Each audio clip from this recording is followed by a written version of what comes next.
In the news tonight, politicians told to stop discrediting COVID-19 plan. Spike in cases threatens public health system. And villagers still oppose quarantine facilities. From the studios of FBC Suva, Edwin Nana. Bulunaka, Fiji. The head of Fiji's COVID-19 response team has called on politicians to stop discrediting their work. It's the first time Permanent Secretary for Health Dr. James Fong has responded directly to politicians trying to undermine the confidence of mitigation measures. Koroi Tandulala reports the Permanent Secretary also commended community leaders educating the public. Dr. Fong has singled out politicians expressing disappointment that they're undermining efforts to stop the spread of coronavirus. They are saying that we have no plan, undermining confidence in our mitigation measures. No plan means no hope, and that simply isn't true. Dr. Fong says instead, these same political figures can use their platforms to promote the need to follow all measures and help quell the second wave. I urge these politicians to walk back that rhetoric and consider the clear and firm plan that we are working to implement day and night. In fact, I ask all politicians to use their platform to help encourage Fijians to follow the clear rules that we have in place. Some leading politicians have thrown their support behind the ministry. SODELPA is all for everyone to get vaccinated. We've said that in the floor of Parliament. And we believe that we need to focus on herd immunity. We are urging everyone to get vaccinated. We've always called on the people to adhere strictly to the protocols laid out by the Ministry of Health. The ministry reiterated that the fight against COVID-19 cannot be won individually. We need all of you with us, all of you watching now, all your family, friends and neighbors. We know we all want the same thing for Fiji.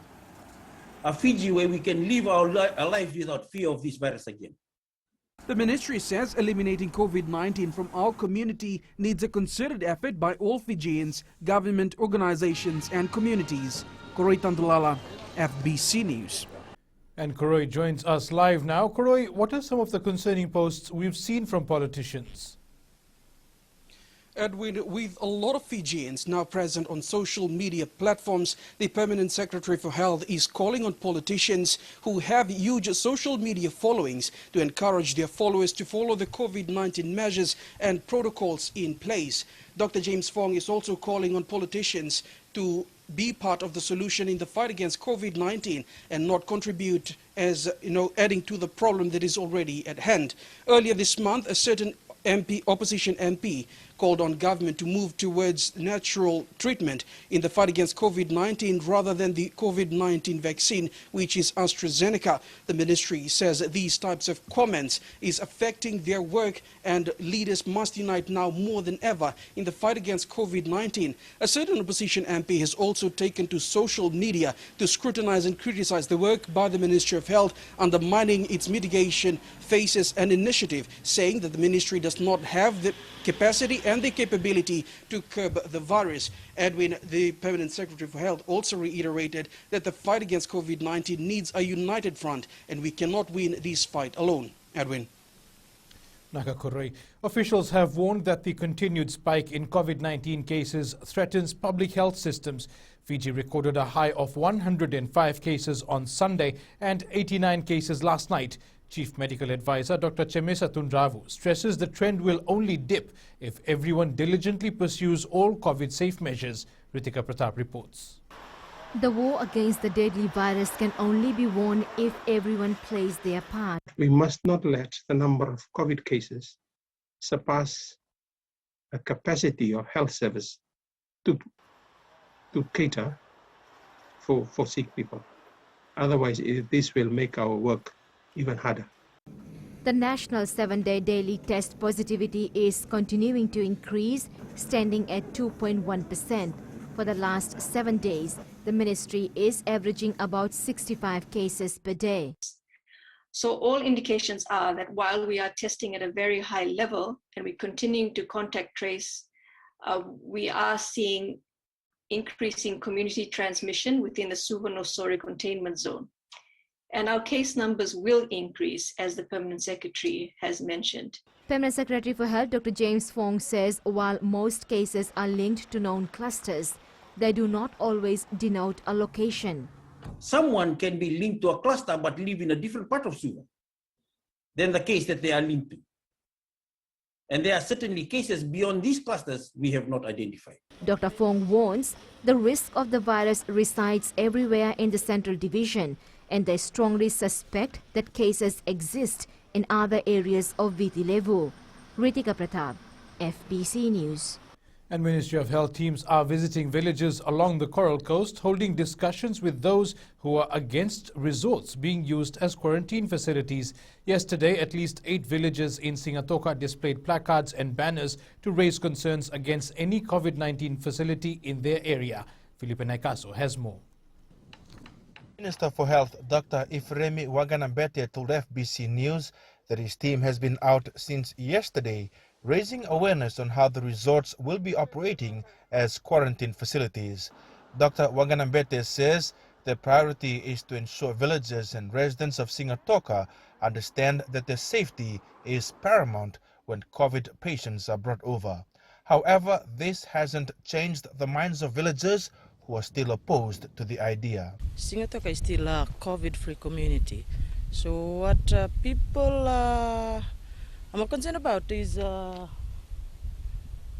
lives. The villagers also claim that a signed petition has been sent to the public administrator for Nandrunga Navosa. There hasn't been any direct consultation from the government or any, in fact, the stakeholders. So whatever we did yesterday was just an agreement between the village heads and the Tikin, I'd say. Blue West Villas and Outrigger Fiji Beach Resort have been proposed as quarantine facilities. Felipe Naikaso, FBC News. And we now join our West reporter Felipe Naikaso in Singatoka. Felipe, have we spoken with the 2 resorts? Well, Edwin, at the moment, the Outrigger Fiji Beach Resort is awaiting word from the Ministry of Health in regards to them starting the operation as a quarantine facility. According to the General Manager, Darren Shaw, they were supposed to start yesterday.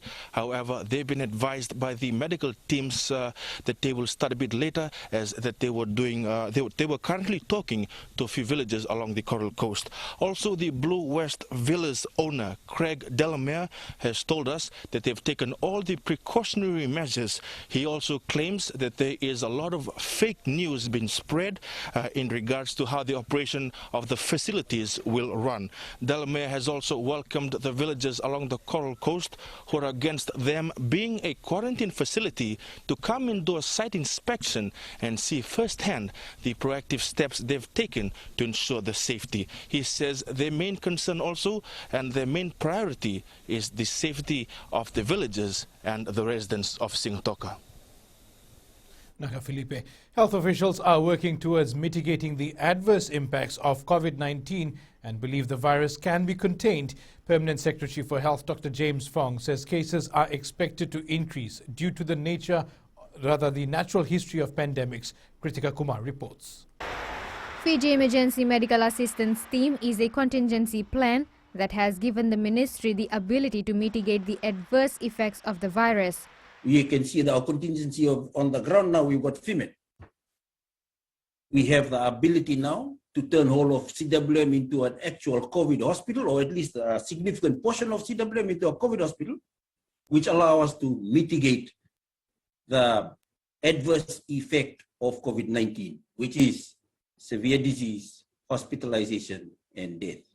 Dr. Fong says they have the capacity to expand the field hospital. Just use the arena at the moment, but there are other spaces that we are looking across the road in the dome that we can move the field hospital into. Chief Medical Advisor Dr. Chemesa Tundravu says field hospital has been able to take up the load from the CWM hospital, which is now a dedicated COVID facility. The field hospital is manned by about 129 personnel. which includes staff of the Ministry of Health as well as other agencies, government agencies. The FEMAT hospital in Lodhala Bay has to date conducted more than 40 surgeries. Kritika Kumar, FBC News. Up ahead, disability challenges amid pandemic. And restaurant goes fully digital.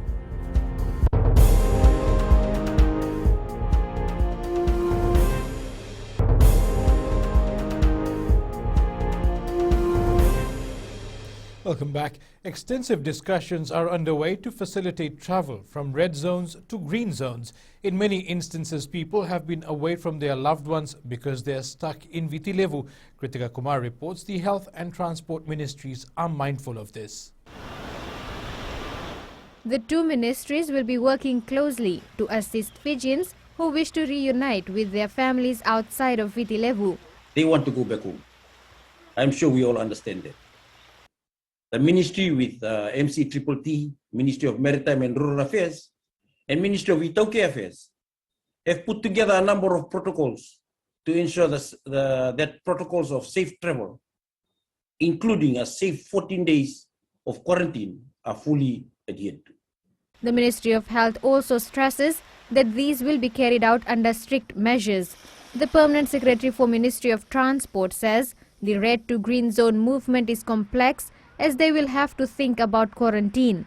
For maritime islands, we have to consider quarantining in the place where people are sort of wanting to go. So if they're leaving from Suva, we may need to sort of think about quarantine facilities here rather than in the islands where there's less supervision from Ministry of Health and Resources.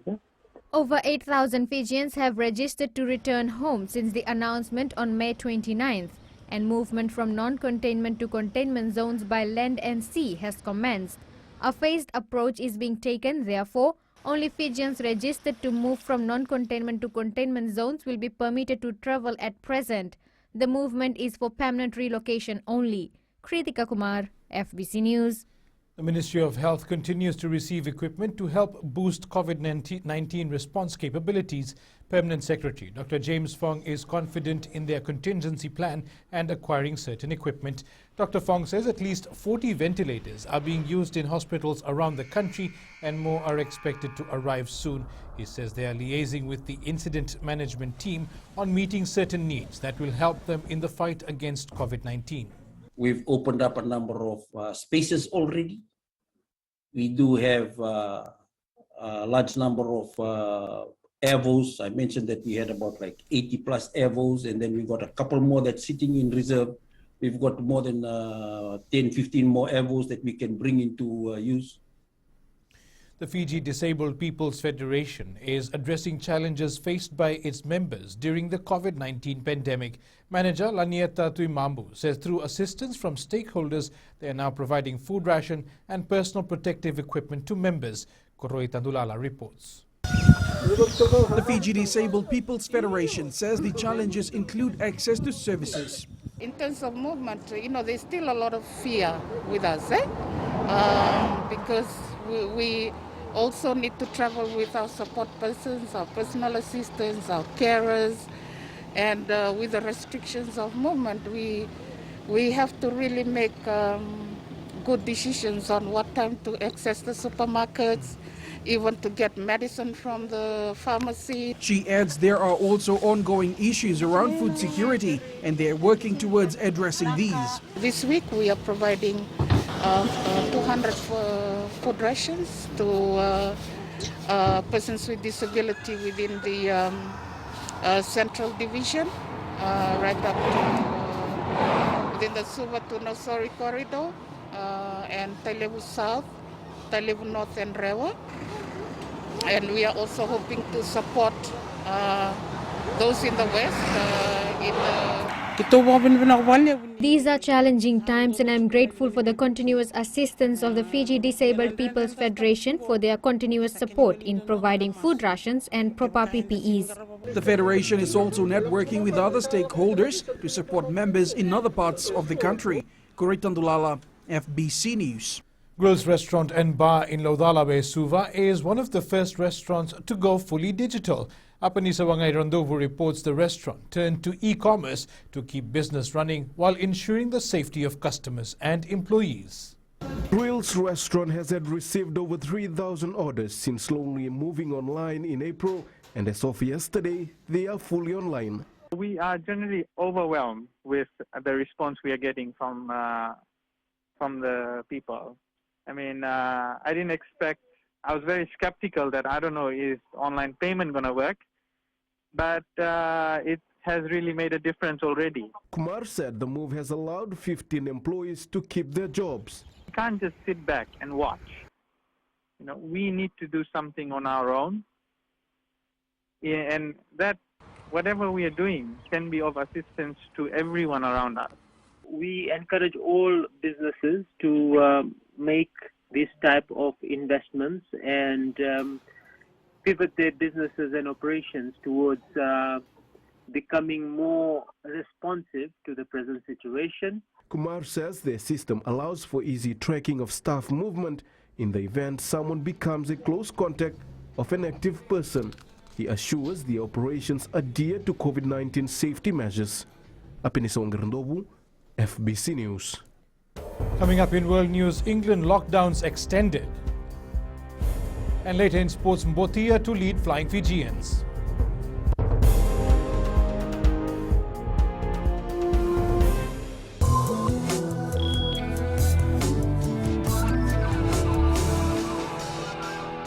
The Construction Industry Council is again starting to experience a downturn with the second wave of the pandemic. Council President Jordan Jenkins says a few construction companies have applied for a license to continue operating. Josiah Nanunga reports.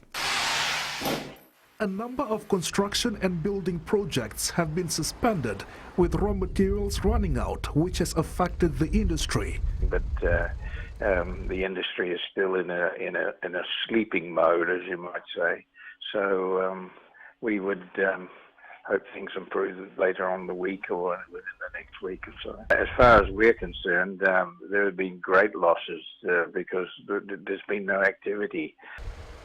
Meanwhile, applications for building or construction permits remain open at the Sumo City Council. Special Administrator's Chair Isikeli Tikundundua says all building permit applications can be applied online by month end.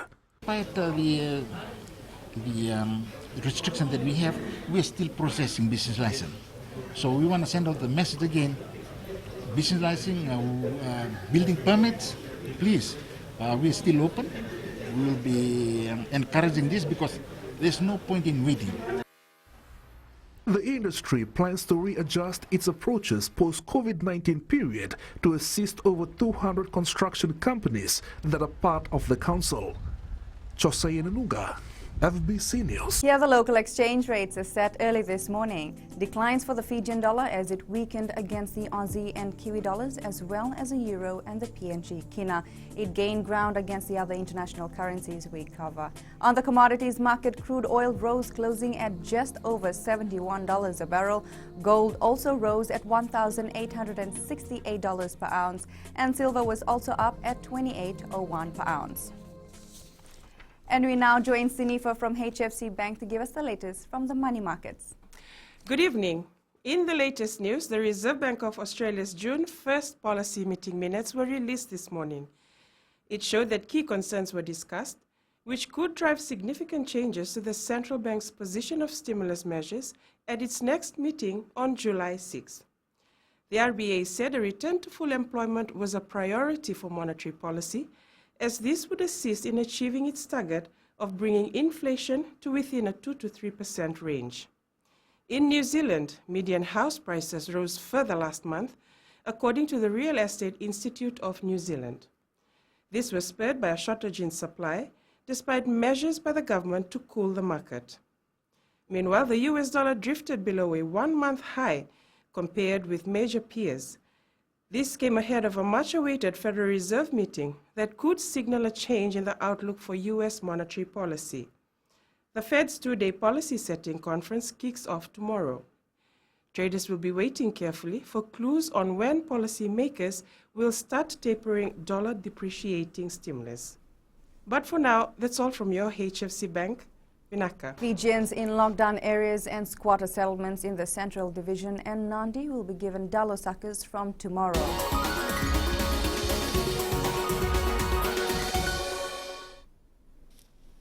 Agricultural Minister Dr. Mahendra Reddy made the announcement while providing an update on the ongoing and new agricultural programs. Dr. Reddy says this is a targeted project. The ministry has 50,000 Dalo suckers to start with, and they will be providing about 1,892 households with 10 suckers each. The ministry will be targeting the lockdown areas, vulnerable populations, and squatter settlements in the Central Division. So in squatter area, there will be area coordinator who will come from within the squatter area, take the material and distribute it. We don't want to risk, and breach any COVID-19 protocol. Same thing will apply to the lockdown area. We'll go to the border. From the border, someone will pick it up and distribute it to the households.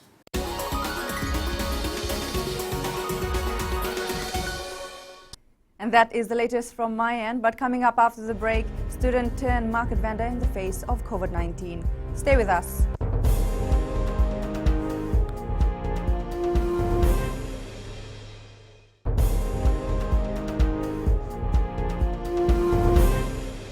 Welcome back.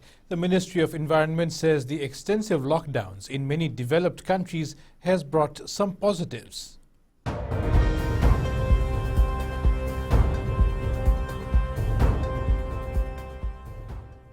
Permanent Secretary Joshua Wycliffe says this has seen a certain reduction of carbon dioxide emission by some big countries and wildlife returning to urban boundaries.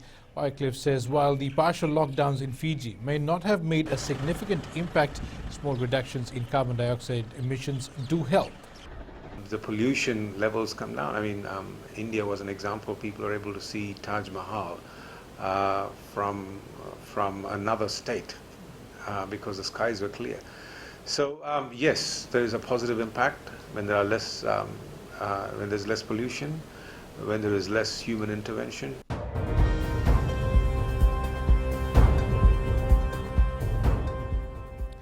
Now, while many would find it easy to give up in the face of challenges posed by COVID-19, there are some who choose to face these obstacles. Mere Navai Karukarum Balavu is a perfect example, a full-time student who is now selling vegetables to make ends meet. Shweta Vandana reports.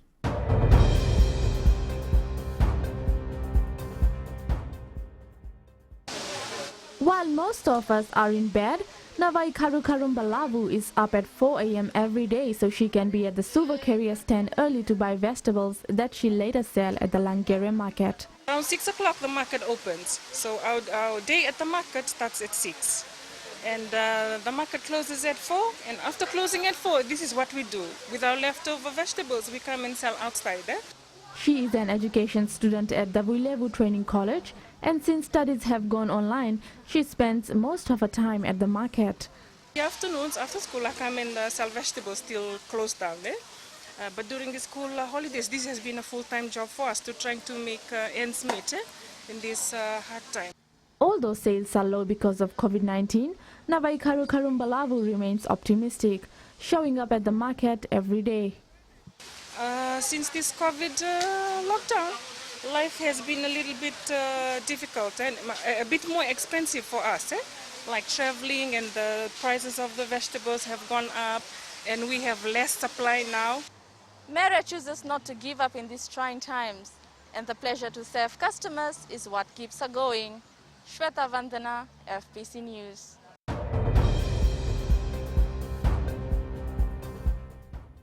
Fiji joins millions of people around the world marking World Elder Abuse Awareness Day. Minister for Women, Mereseni Vuniwanga, says elderly abuse is not a new issue and has challenged Fijians to stop the cowardly act. She adds neglect of the elderly is also unacceptable. In many instances, elder abuse is often swept under the carpet, where victims continue to suffer for fear of being further discriminated against. In a statement, Minister Mereseni Vuniwanga says this year's theme, Access to Justice, serves as a reminder of the importance to fully address the needs of older persons. Vuniwanga stresses that people must cultivate the morale, courage, and embrace greater wisdom and tolerance as we look after our elders. The Older Persons Unit's principal officer says government recognizes the battle to combat any form of abuse, adding that there has also been overwhelming queries to place their elders in aged care homes. Some of the cases we get to validate, the elders have their children, but then there are issues that haven't been closed. So there's issues of closure maybe. So when it comes to their turn to be looked after, these kids shun away from such responsibility. So it's on a case-by-case basis. The Fiji Human Rights and Anti-Discrimination Commission says older persons are more vulnerable and at a greater risk of facing neglect during the COVID-19 pandemic. The LD must have access to accurate and timely information about COVID-19 vaccinations, as well as other health and medical services that are available so that they can make an informed decision about the quality of their life. Raj emphasizes that everyone has a role to play in ensuring that elder persons are not left behind. Lena Rees, FBC News. And time to catch up with Jamie for all the latest in sports. And good evening ahead in sport. And Team Fiji Karate on track for Olympics. This and more coming up.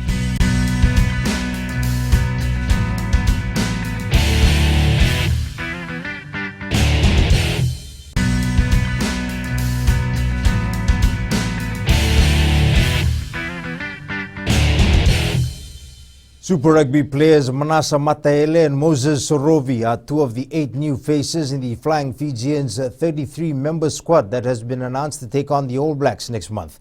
Other new players include Penyami Narisia, Kitione Kamikamida, Enrico Mbuliruarua, Vilimoni Mbotitu, as well as Namosi stars Onisi Ratave and Vinaya Hambosi. Tailevu halfback Simeone Kuruboli joins Ratave and Hambosi as the local players making the cut. Mesake Ndonge returns to the squad with Setereki Tuidubu and Teti Tela. The senior players are Captain Levani Mbotia, Penny Rabai, Leone Nakarawa, Albert Tuisue, Ben Volavola, Nemani Landolo, Kini Murumurivalu. We hope they will reach New Zealand on the 18th and march straight into quarantine. Our local players and management have been in isolation for the last 14 days. The Czech Republic has had an incredible start to its Euro 2020 campaign with a 2-0 win over Scotland this morning. It was Patrick Schick who starred for the visitors, scoring an outrageous halfway line goal, which could be an early contender for the best goal of the tournament. In Group E, Slovakia stunned a 10-man Poland to win 2-1 in their opening game of Euro 2020. One of the favorites for Euro 2020, Spain, was held to a 0-0 draw by a rugged Swedish side this morning. A well-choreographed move gave Colombia a 1-0 win against Ecuador in their first match of Copa America. Fiji Sevens rep Chuta Wainingolo has signed for French top 14 club Toulon for the next 3 years. The 22-year-old winger will fill the void left by Olympian Masivesi Ndakuwanga, who joins Montpellier next season. Wainingolo is currently in Australia with the national team preparing for the Oceania Sevens next week. The former Ratukandabulewu School student was part of the Fijian Drua team from 2018 to 2019 and joined the Gareth Baber-coached Seven side last year. He made his Flying Fijians debut against the win against the Barbarians in 2019.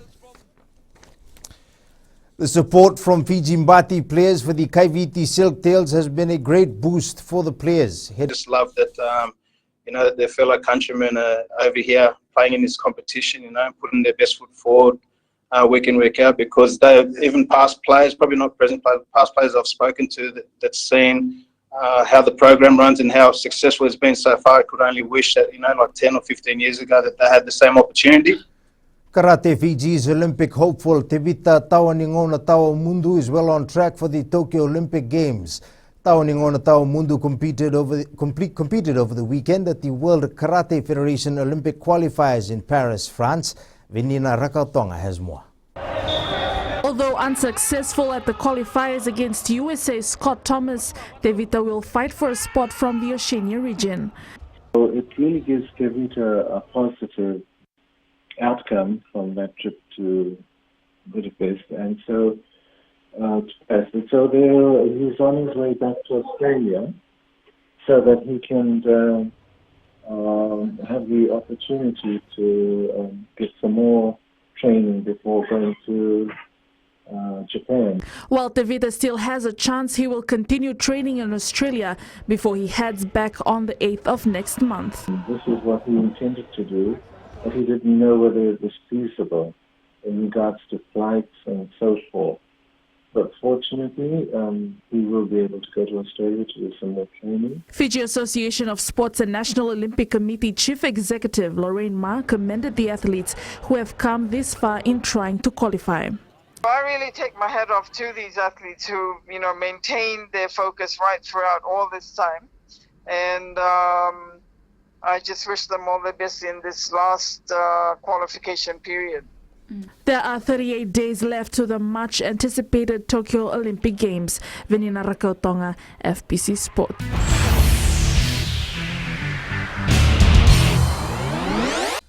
Imagine playing your first professional game, then scoring your first try from your first touch inside the first minute. Well, that's exactly what happened to 17-year-old Fijian Jason Garengare, who made his Super League debut for Castleford Tigers against Hull FC.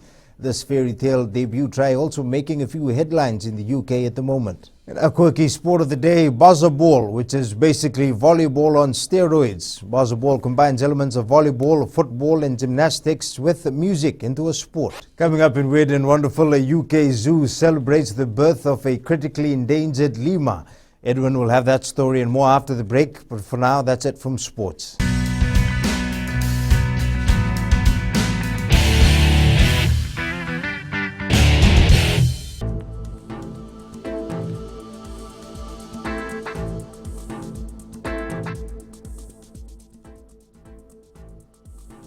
Mainly fine weather apart from cloudy conditions over the eastern and northern parts of the group. Moderate to fresh and gusty easterly winds experienced over the country today.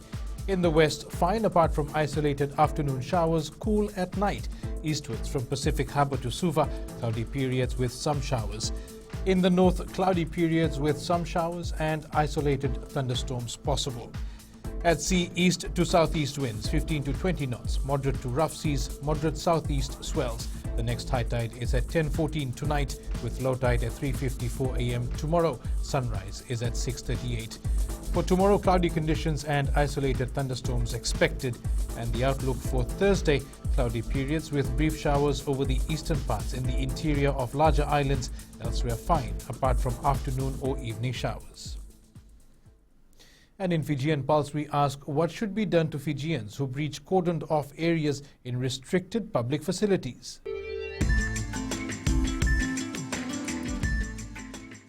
I think they put the notice there. Better put the notice, no tape. That's how we think. Do you think they should be penalized? No.